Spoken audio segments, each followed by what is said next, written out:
Hello,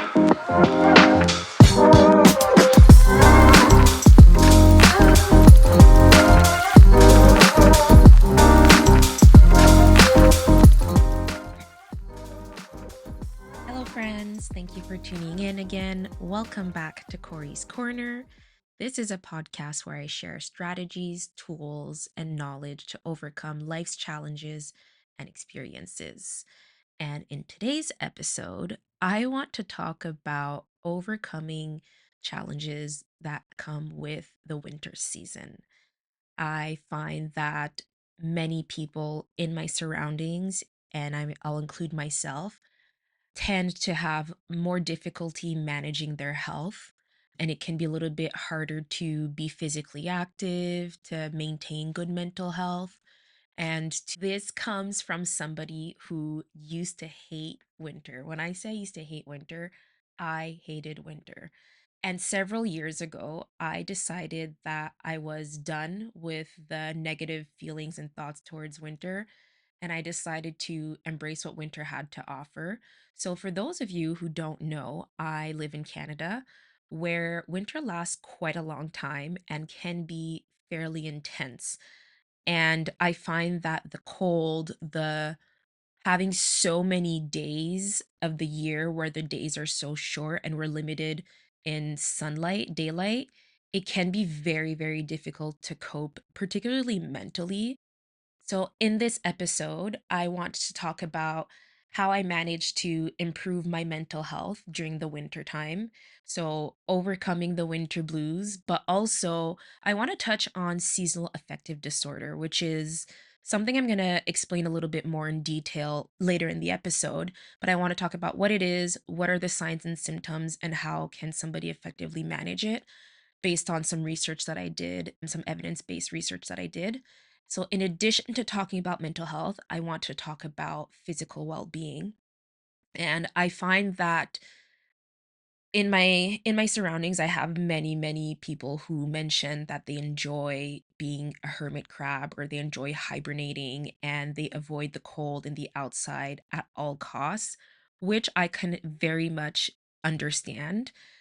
Heck, I used to be like that. And I find that in the last years, I've been able to overcome most of the challenges that winter poses. And that includes being more physically active, specifically more physically active outdoors. Before jumping into things, I want to share that the following information in this episode is provided for educational or informational purposes only and should not be considered a substitute for professional medical advice or a consultation with a healthcare professional. Please consult your healthcare provider before making any healthcare decision or to obtain guidance about a specific medical condition. Never disregard any professional medical advice or delay in seeking it because of any of the following content. So this morning I went cross country skiing. I thought, well, I really enjoyed myself. The weather wasn't optimal in the sense that I could have used a little bit more sunshine, but that's okay because I made the best of it. I I really like the growth that I've had in the last 5 to 6 years where I didn't like being outside or doing outdoor activities when it was cold, particularly in the winter time, and now I don't wanna like, I'm close to loving it. I don't fully love okay, no, I like it. I love it. I think I'm in a little bit of denial where I love it. The challenge that I have with me accepting or realizing that I love it is that while I love it, it is still difficult at times to get that motivation to go out when it's really cold, or when I say really cold, where I live, it can get to -30 Celsius. I don't know the Fahrenheit, but and that's with or without the wind chill. So it can be fairly discouraging, which is one of the big challenges with living in a cold climate and the winter season. I will talk a little bit more about later about seasonal affective disorder and winter blues, and the science behind that, or the scientific theories behind that as well.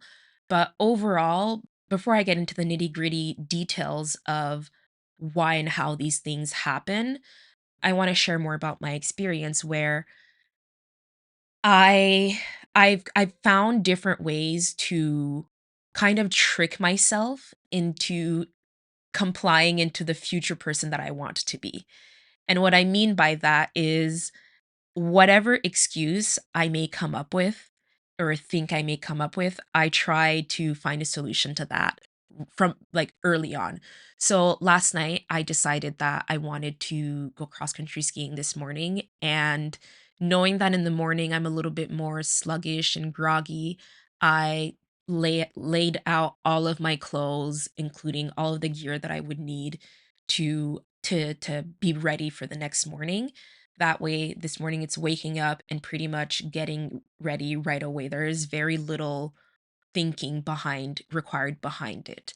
And that's one of the ways that I manage to be a little bit more to integrate these things into my daily routine and to actually go through with these activities. Another way that I manage to pull through with this is having an accountability buddy, which honestly can be just having plans with somebody else. So I do enjoy participating in these activities by myself, but I enjoy it even more being able to do it with a friend or a loved one. And it's a very cost-effective way to have fun. It's like a win-win-win-win. It's being you're being physically active. Like, for example, if I go downhill skiing with a friend this weekend, being physically active, having a good time, spending time outdoors, getting ideally some sunlight, and spending time with somebody else. So I just find that the benefits far outweigh the potential challenges that my mind may decide to tell me that is not worth doing as something. And I'm very proud of myself for that. I've become that friend for some friends who is now encouraging them to do more activities outside and saying it's not that bad. And it really isn't. It honestly, it's a lot of it is just it's a lot of mindset. I learned to accept and see things in the way that I can't control the weather, I can't control the climate, but what I can control are my thoughts, is my perspective, and what I do about things. And I find that that is a healthier way of looking at things, and overall it makes things lighter for me, and it's easier for me to get through winter. And I actually look forward to winter time when I used to absolutely hate it. So it's also helped me be more present and in the moment and enjoy the moment. So this weekend it was very, very, very, very cold. And I can really see how this can affects how somebody's mood can be brought down by that. But on the flip side, if you change the way that you think, you can also not be burdened by something that you frankly can't control and cannot change. I mean, yes, to be fair, you could move or you could go on vacation, but are those really the ultimate solution? Probably not. For me, at least, it's not. I enjoy and I love where I live.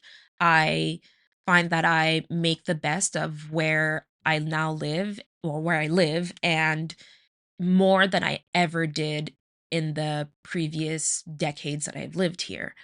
Another thing that I do is I to kind of like push me to do these things is considering how I'm going to feel after an activity rather than how I feel now or what I don't want to do. And this not only applies to going outside, but also even sometimes just doing something that I don't really feel like doing in the moment. And I find that in doing so, I am able to motivate myself more to continue and pursue these decisions that I've engaged in. I consider that, and I also consider my health. As I mentioned in the previous episode, I have several degrees, in different disciplines in health, and my brain has been kind of trained to always consider my body and my health and my well-being. And sometimes when I would rather just sit down and do nothing, and I'm like, okay, well, did I move enough today? And I'm like, okay, probably not. Or would I feel better if I went on a walk or if I went to a workout? And then a lot of times I find, or sometimes, quite frankly, I will text a friend and I'm like, I should go to the gym and I don't want to. And then they help me. They're like, oh, go, you'll feel so much better after, or you can do it. Or they'll say, I didn't want to go either this morning, but I went anyways. And I find that that helps stick with the plan. And so I consider the health benefits, and my health is very important to me, and maintaining good health is incredibly important to me as well. Most of the decisions in my life revolve around what is ideally and reasonably optimal for my health. And being physically active is one of those things. And even in the winter time, I still need to be physically active, and I want to enjoy the activities that I can only do in the winter time. And I just find that it shifting my perspective and changing my habits has been incredibly beneficial and has significantly improved my physical and mental well-being. Now I do downhill skiing, I do cross country skiing. Ice skating is something that I started as a child.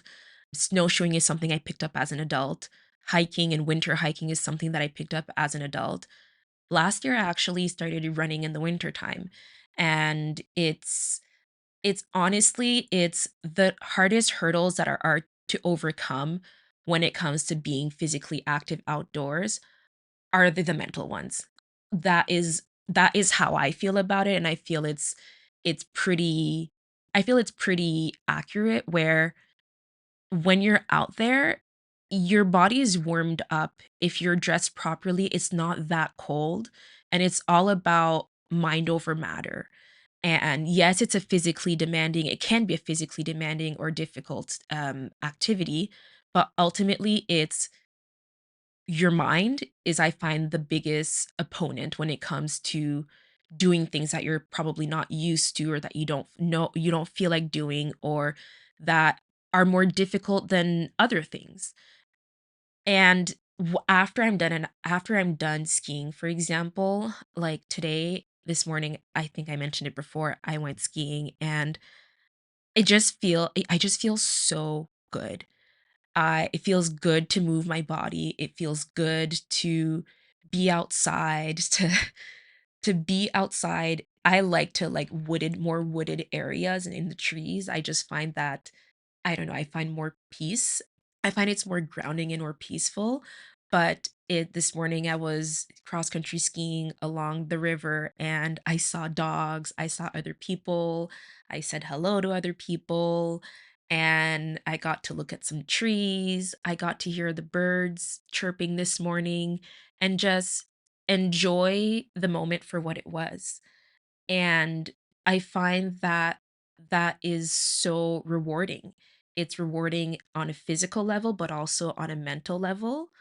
And my sense of mastery and my self-esteem are much higher after I'm done these activities. And I just find it so thrilling and invigorating. For example, maybe not as much cross country skiing. That's more of like a mental thing for me personally, but downhill skiing, it's when you're going down the slope at like 30, 40 kilometers. That's as fast as I allow myself to go. I'm not very great at it yet, but some people go up to like 60 kilometers per hour.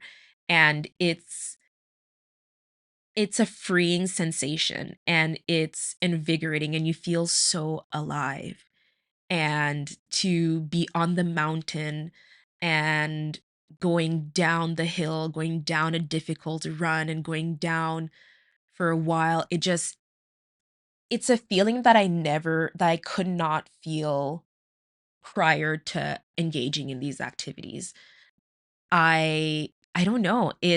I find it I don't want to say contagious, but addicting, which, everything in moderation is best, but it's knowing that now I can do these things that I didn't do maybe 10 years ago, 6 years ago, or seeing the improvement day after day, week after week, year after year.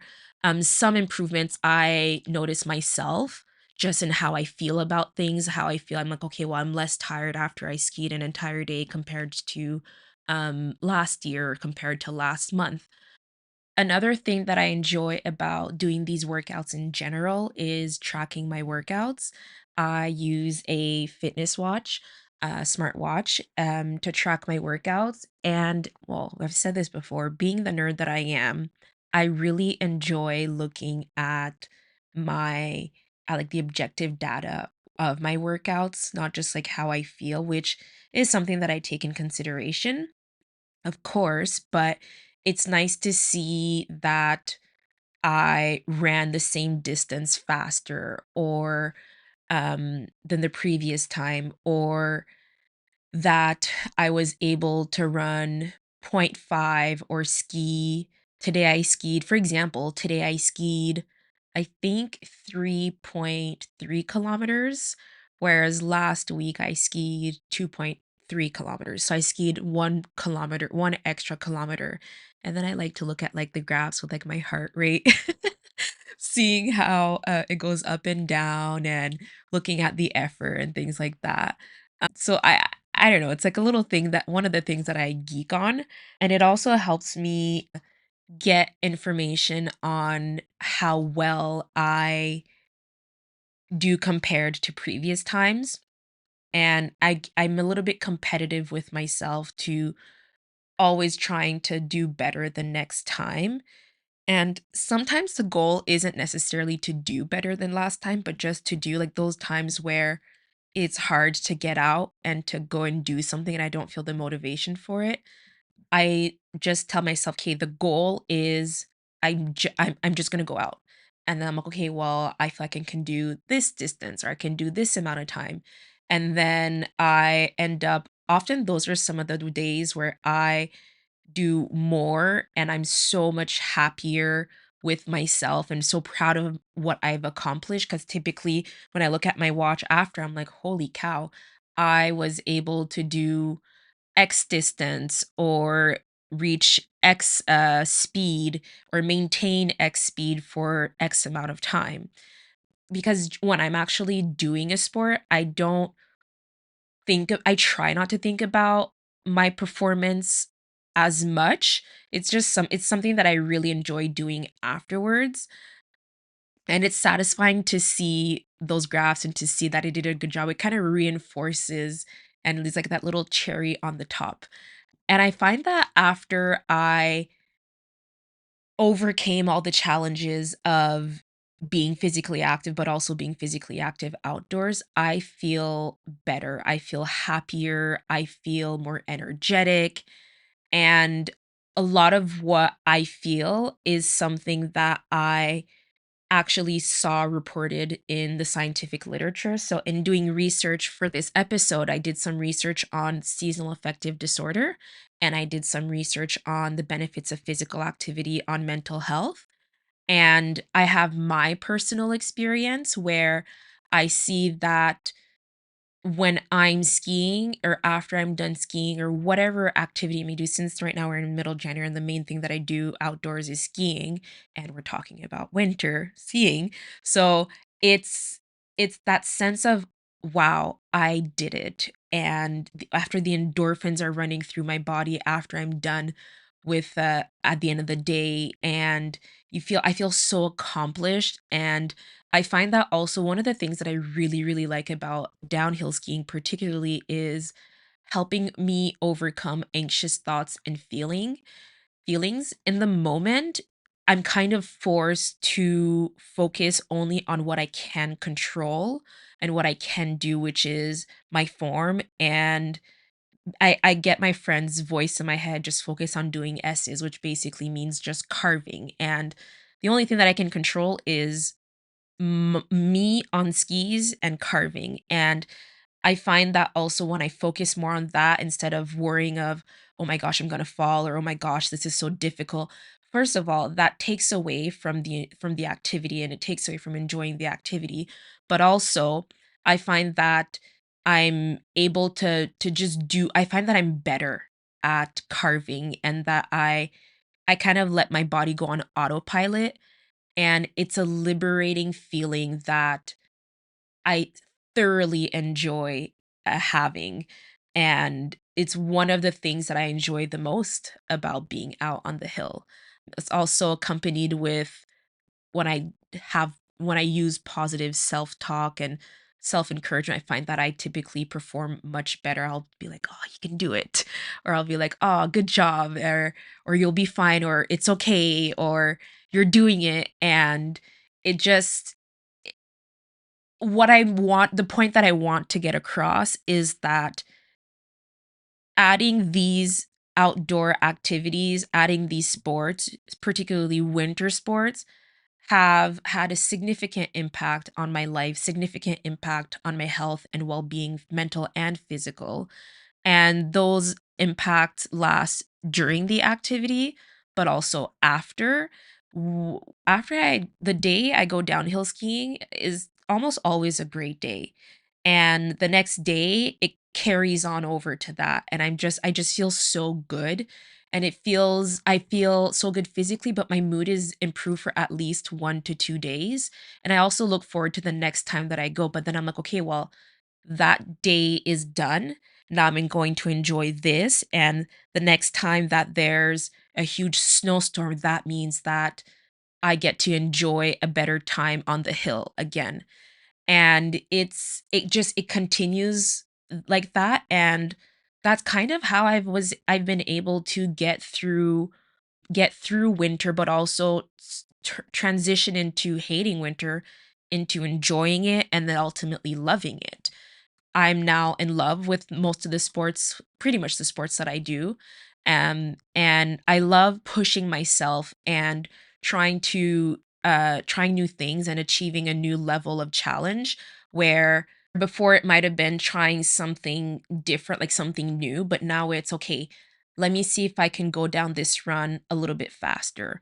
Or how about I don't fall down on this run? I still fall. I've been skiing for 4 or 5 years now, like, consistently, like, regularly, and I still fall. The last time I went skiing, I think I wiped out at least twice, and when I cross country ski, I also fall. I didn't fall today, though, so that was a major accomplishment, and I did a longer distance, and it was just the fact that I already went outside is such a great thing that I celebrate, but then all those extra things are extra wins that I kinda like to tuck into my back pocket and that kind of help me get through the day, especially when there is less sunlight and when the weather isn't as enjoyable, I guess I could say, like, when it's overcast and it's really, really cold, at least I feel good within myself, I feel better within myself, and I know that I'm doing something that's good for my health instead of being sedentary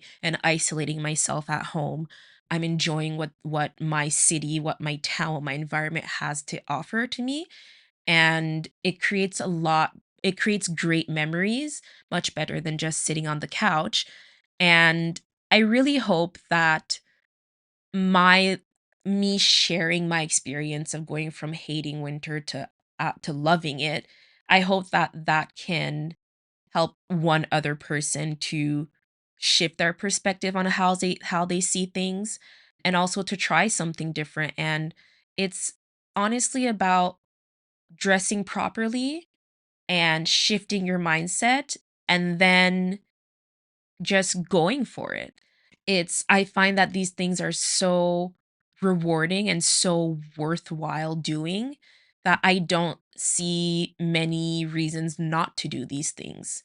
And so winter blues do still affect me a little bit, but it's not as difficult to get through the winter as it was before, and I hope that that can change for other people as well, especially people that I care about. So I'm always preaching about getting out there and enjoying the outdoors, and it's not that bad.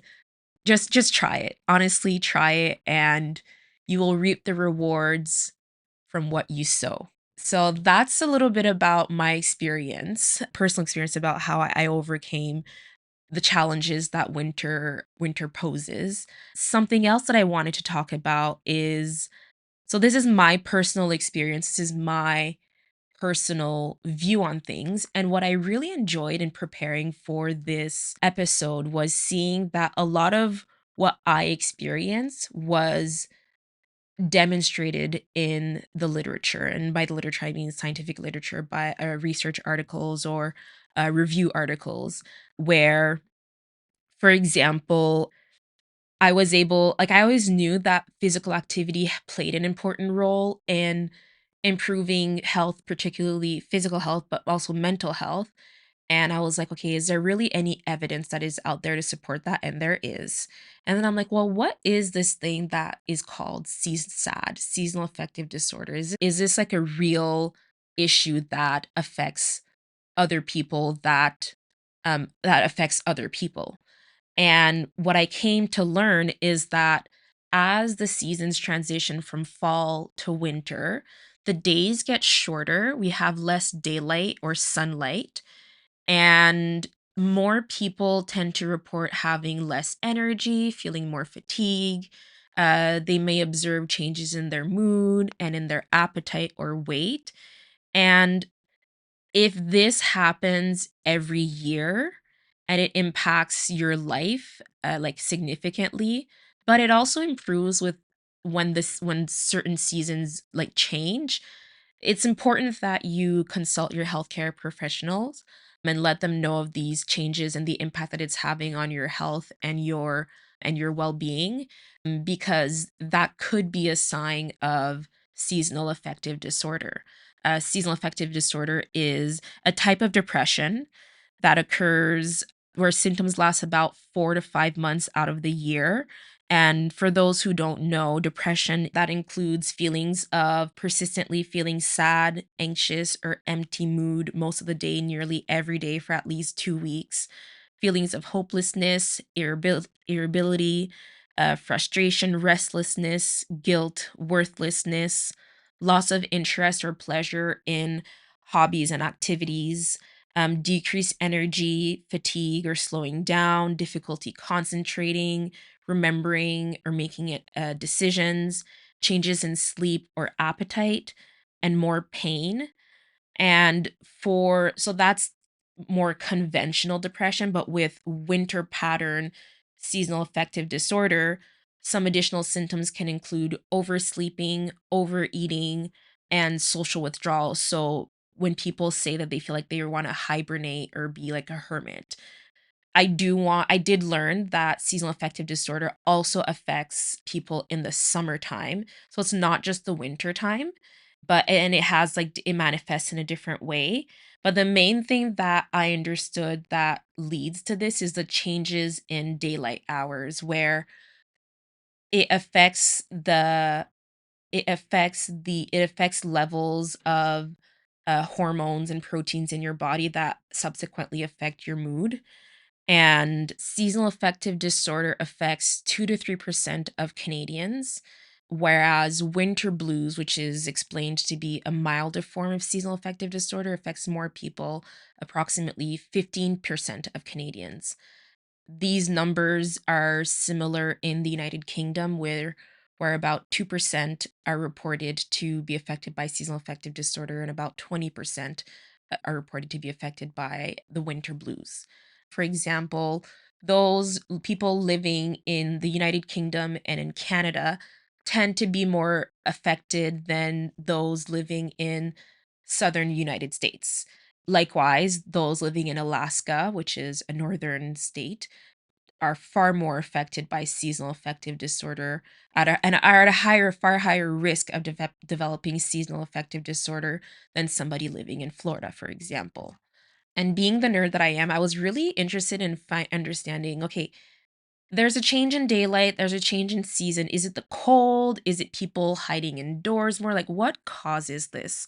Or what leads to so many people feeling being affected by this condition? And in my research, I learned that with the change in season, there's less sunlight going from fall into winter times. So less sunlight leads to lower serotonin levels, which low serotonin levels are thought to be a cause of depression. So sunlight is said to play a role in the expression of or the levels of serotonin in your body, and serotonin is a neurotransmitter that is believed to play a role in regulation of mood. So with the summertime when there's more from this hypothesis where there's more sunlight, people spend more time outdoors, they have their serotonin levels are naturally higher in their body. Whereas in the winter time, less sunlight, shorter days, spending more time indoors, that leads to lower serotonin levels. Another thing that plays a role in seasonal affective disorder is melatonin, which some people might know as being related to sleep, and that it's the same melatonin. High levels of melatonin are linked with sleepiness, and the melatonin levels increase when there's more darkness. And it's been found that people with seasonal affective disorder have higher levels of melatonin, and those higher levels of melatonin and lower levels of serotonin both seem to be associated with seasonal affective disorder. It's not very clear how or like the actual mechanism, but that association is there. Like more time spending in darkness increases the production of melatonin, leading to people feeling more sleepy and lethargic. So it's not so much that um the winter, like the change in the season, it's like you're depressed. It's more so there's changes happening in your body that affect how you feel and can increase the likelihood of you developing this disorder. Importantly, low levels of serotonin and high levels of melatonin are known to affect the circadian rhythm, which is the body's internal clock. And the circadian rhythm is synced to light dark cycles that occur daily and that differ from season to season. And the National Institute of Mental Health explains that serotonin and melatonin play a role in helping regulate the circadian rhythm. So, and that with people who have seasonal affective disorder, their circadian rhythm doesn't seem to respond well to the seasonal changes of the light and dark cycles. And it's more difficult for their body to adjust to those changes in those cycles. And that manifests in changes in mood, changes in behavior, and changes in sleep. Vitamin D is also thought to play a role in the production of serotonin, and vitamin D deficiency and insufficiency are linked to clinically significant symptoms of depression, and also playing a role, if I'm not mistaken, seasonal affective disorder, sorry. Many people who have seasonal affective disorder have a vitamin D deficiency as well, and addressing that could potentially alleviate symptoms. One of the articles that I read did emphasize that while there is an association with serotonin, melatonin, their circadian rhythm, and vitamin D levels with seasonal affective disorder, that doesn't mean that it causes seasonal affective disorder, as it hasn't been yet confirmed by scientific studies, but there having that association is still important to note. Understanding that association with the disorder is helpful in figuring and addressing the symptoms and managing it. For example, addressing low levels of serotonin can be done with antidepressants, so medication, to elevate the levels of serotonin in the brain and therefore help the mood and elevate the mood. Low mood, low serotonin. To address that, we want to increase serotonin levels with antidepressants. With seasonal affective disorder, one cool way to treat it that I learned about which I was actually pleasantly surprised to find out that I kind of knew about it beforehand. I just didn't really understand the importance of it or the link, but it's light therapy. So I have a happy lamp, and with conventional light therapy, a very bright light box, which is approximately 10, or about at least 10,000 lux, which is the measurement of intensity of light, and is that light box is about 20 times brighter than a regular indoor light.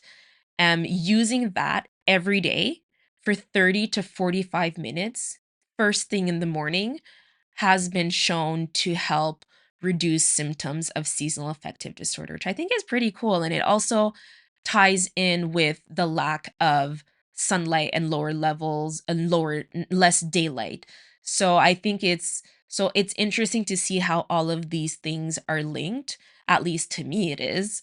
But it is important that with light therapy, if somebody has photosensitivity, that they be careful with it. And as with any treatment, or any modality to manage a medical condition, it's important to consult a healthcare professional beforehand. It's recommended that light therapy is done while being monitored by a healthcare professional. Okay, so we talked about serotonin, we talked about melatonin, so light therapy ties in with melatonin. Vitamin D. Low levels of vitamin D are often seen in people who have seasonal affective disorder. And one of the ways to address that is with vitamin D supplementation, so through the diet, but also vitamin D is synthesized through in the skin through sunlight, light from the real light from the sun. However, the evidence is mixed as to how increasing levels of vitamin D in your body does or does not help symptoms of depression and seasonal affective disorder. And importantly, just taking vitamin D supplementation like that is not recommended because it can interact with medication. So it's always important to consult with a medical professional. Other tips to improve seasonal affective disorder symptoms that are recommended by the Canadian Association of Mental Health, specifically the BC division. They recommend spending more time outdoors during the day, trying to keep your curtains open during the day, if possible, sitting near a window, exercising near a window, building physical activity into your lifestyle, and ideally before seasonal affective disorder symptoms take hold. One neat thing, or one, I guess I could say, a simple way is by taking 1 hour lunch walk at lunch. By taking a 1 hour walk around noon where the sun is at its highest, and developing a habit of taking a daily walk around lunchtime, ideally around noon, can be helpful, especially if you commute to and from work or school when the sun is down. Winter vacations are said to be helpful, but in the moment, like for the time that you're away in a sunny climate, for example. But when you come back, the symptoms will likely return. It's not going to fix everything. So it's just, but it is a thing that if you can afford it, it can provide some relief for the time that you're away, in a climate where there's longer daytime. Psychotherapy and counseling are also said to be an effective way to manage seasonal affective disorder. When it comes to psychotherapy and counseling specifically, what I read in the literature is cognitive based cognitive behavioral therapy, which according to the National Institute of Mental Health is a type of therapy that challenges and seeks to change unhelpful thoughts and behaviors with the goal to improve depressive and anxious feelings. And from and there's a specific type of CBT, so cognitive behavioral therapy, that has some evidence in helping seasonal affective disorder. So if that is something that you might be interested in, now you know that it exists, and try talking to your therapist, your counselor, or any other medical professional about how you can access that, because it could help if seasonal affective disorder is something that you struggle with. So, in a nutshell, that is what seasonal affective disorder is and what people can do um, to better manage it. I do want to emphasize that the benefits of being physically active aren't just for people who have a medical, like a clinical diagnosis. It's helpful for everybody, even if somebody who has the winter blues, but it's overall very helpful for mental health.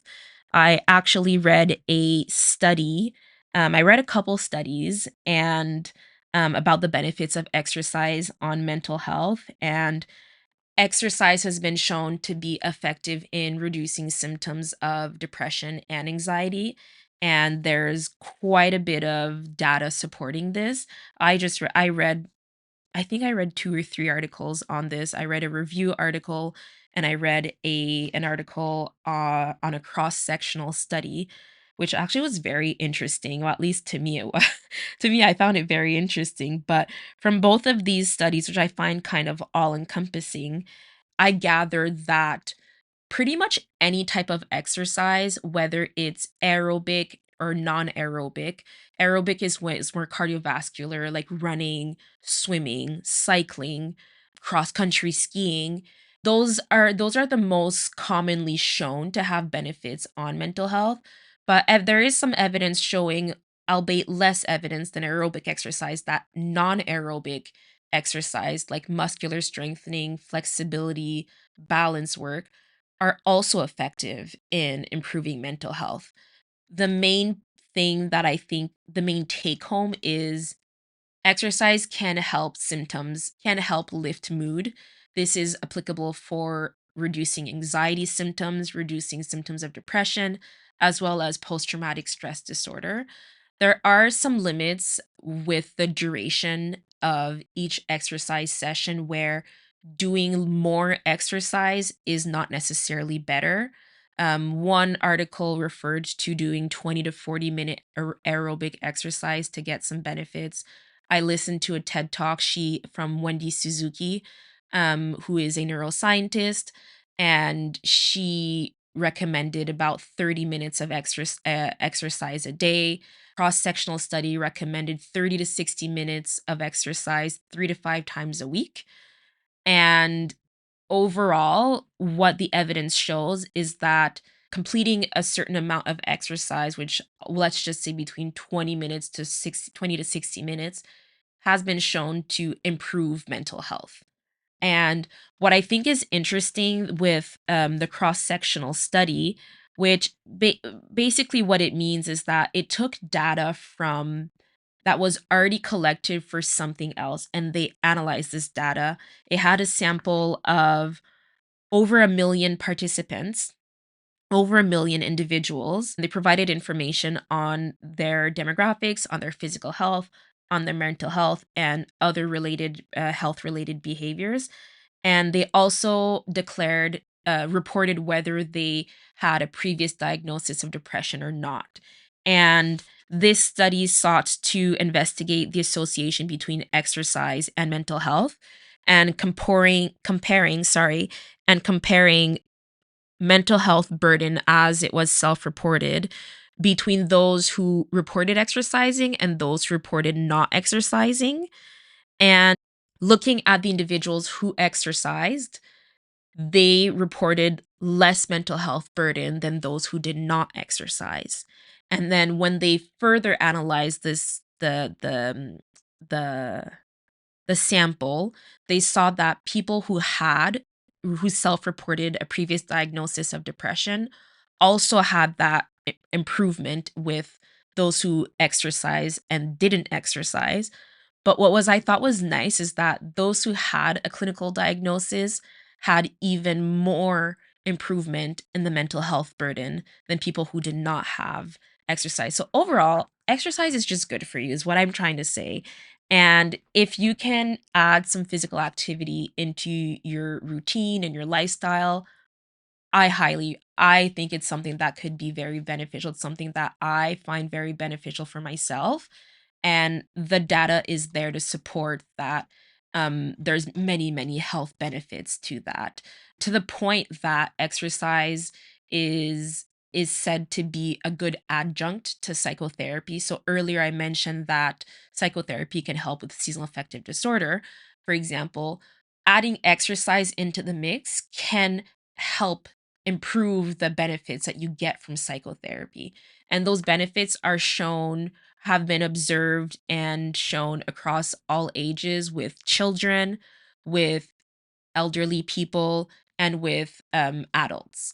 There's various hypotheses that try attempt to explain why exercise improves mental health, and I was interested in that, so I'm going to get into a little bit of that. If that doesn't interest you, you can skip on to the next section. But exercise, I feel like when we talk about exercise, I've heard endorphins a lot, and what endorphins are proteins in your body, and they help decrease pain, and they help also decrease stress. And these endorphin levels are typically have been shown to be higher right after an individual exercise session. And that links well with that euphoric sensation that people feel after completing an exercise session, which runners will refer to as the runner's high. So that is one way that it can help people feel better. In other ways, serotonin is coming into play yet again, where exercise has been shown to increase levels of serotonin in the blood, which is similar to antidepressants. And higher levels of serotonin are correlated with reduced symptoms of depression. Exercise does have those physiological benefits. And I'm just talking about a few of the hypotheses. There are several more that were a little bit complex for me to understand. So if you're interested in learning more about it, the article will be referred there. I will have a list of references in the description for this episode. So that's as much detail I'm gonna go into with like the changes in the body that exercise triggers and how it impacts mental health. As it exercise itself is hypothesized to be a type of distraction from what's going on in your head. The article that I read referred to as a mental timeout, where it's time away and a distraction from what you're worrying about or whatever negative thoughts that you might have. And that can just provide some immediate relief and maybe last a little bit after the exercise session. Something that I was very happy to read about because I experienced it. I felt it in myself, but I didn't quite have the words for it. And that's exercise is theorized to improve the sense of mastery and self-efficacy. And I feel like that's kind of what I feel after I ski, especially downhill skiing. It's feeling a sense of mastery after completing a demanding and also meaningful task. It's you feel good after. And it's said that this can increase mood. And self-efficacy is how a person believes in their ability to be able to do something well. Self-efficacy is reported to be inversely associated with depressive symptoms. So overall, that I hope that that presented a good overview of the benefits of exercise. One little tidbit that I'm going to add is so some types of exercise like winter sports, cycling had a bigger impact than had a bigger impact than other sports, which I was happy to see that that included household chores. So really, it's move your body as much as you can, however you can, and staying within the what the recommendations are, which the recommendations made in these articles relating exercise and mental health are very similar to what we hear in general, which is 30 minutes a day or 30 minutes 3 to 5 times a week. That's something that I've heard before and is nothing novel. Not to minimize that the importance of this, but just to say that it is a solution. It is a way of a lifestyle that I feel is shown repeatedly and in different situations to have benefits on people's health. In this situation, it's for mental health. And something else that's very interesting with the cross-sectional study is that the associations that they found between the different types of exercise and the mental health burden, which is the variable used to measure mental health changes in this study, they were found across all ages, all demographics, and all sources of income. So some people might say, "Oh, well, people who have higher income will have less mental health burden, or they feel even more effects or more improvement from exercise." But what the analyses showed is that the improvement on mental health burden was seen it was not statistically different from somebody who has a high socioeconomic level compared to somebody who has a low socioeconomic level. So it goes beyond that, which I think is just amazing. And with the nature of this cross-sectional study, it is really important to understand that there are limits to how we interpret and apply the the data that is public that is provided by this study, where causality cannot be established with a cross-sectional study of this nature. So rather it's the associations. So overall the evidence doesn't directly show that doing the exercise is directly causing the improvement in mental health, rather that there is a clinically no, not a clinic, a statistically significant association. So overall, this is what I have for you guys for this episode. I have learned about how to overcome challenges in the wintertime. I have learned how to be present in the moment, how to enjoy what winter has to offer, and to benefit from what it has to offer, because there are certain things that can be done in winter that cannot be done in other seasons. And it just seeing the improvement in my well-being personally, but also reading on it and understanding that yes, there's a clinical diagnosis for what people call winter blues, and it affects a lot of people, but there are ways to overcome that, and just b- highlighting even more the importance of exercise and focusing on what you can control and can change rather than what you can't change. It's I just hope that my testimony of how I went from hating winter to now loving it will inspire and motivate somebody else to try something new and to go outdoors and to do something, and and to start enjoying winter. I think it's worth it, and I hope that other people can share that appreciation that I feel for this season. Thank you very much for listening to this episode. Feel free to subscribe and turn on the notifications to be notified when the next episode will be posted, which should be the first Monday of next month.